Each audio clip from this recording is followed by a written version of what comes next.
Бүгінгі тәжірибелік сабақта ортан тепкіш май сүзгісі орындағы атқарылатын жұмыстар туралы сізге айта кетсек деп едік.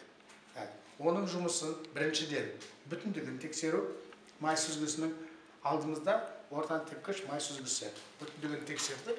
Енді шашу жұмысына келгенде арнайы бонтты босатып алып,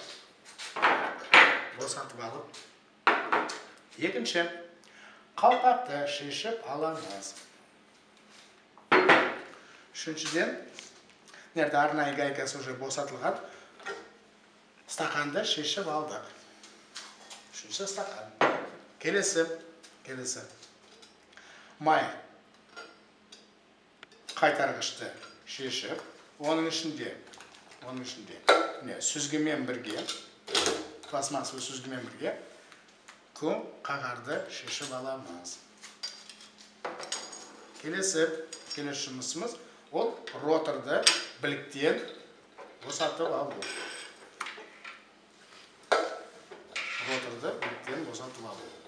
Мына жерде конструкциясына байланысты роторымыз біліктен бірге шешіліп алынады.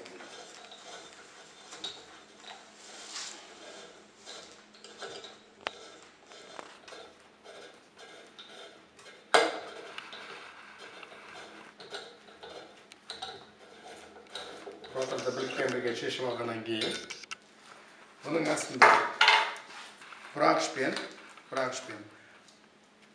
үш бұранданы босатып, білікті ротордан ажыратып аламыз. Сонда бұның жұмысына келсек, ортадағы негізгі құбырдан май берілгенде форсунка арқылы, ротордың бетіндегі форсункалар арқылы роторға май қиғаш бұрышпен қашқан кезде ортадан тепкіш күш пайда болып, бірге сүзгімен стақанды бірге айналдырып, ортан тепкішке күшке байланысты майдың қоқыстары стақанның бетіне жабысып тазаланады. Таза май мына тетіктер арқылы сыртынан майдың қаңқасына, фильтрдің қаңқасына берілгенде сақтандырғыш клапан арқылы май құбырларына, жолдарына беріліп отырады. Жинауы кері бағытта жүргізіледі. Бірінші орнататынымыз ротор білігі, ротормен бірге орнатылады орнына.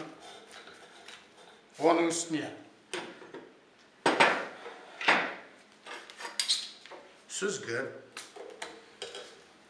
сүзгіден кейін құмғағар орнатылады. Оның үстіне май қайтарғышымыз. Одан кейін стақан орнатылады. Стақанның арнайы бұрандасымен фиксироваться етіледі орнына.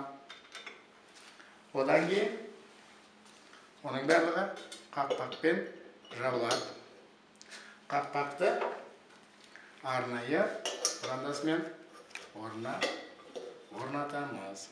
Орнатқаннан кейін ордан тепкіш сүзгіні қозғалтқышқа орнатып, оның жұмыс істемеуін тексергенде моторды оталдырып, қозғалтқышты оталдырып, өшіргеннен кейін 30 секунд уақытында, жоқ дегенде 30 секунд уақытта ол әлі жұмыс істегені дыбыс арқылы естіліп білінуі қажет.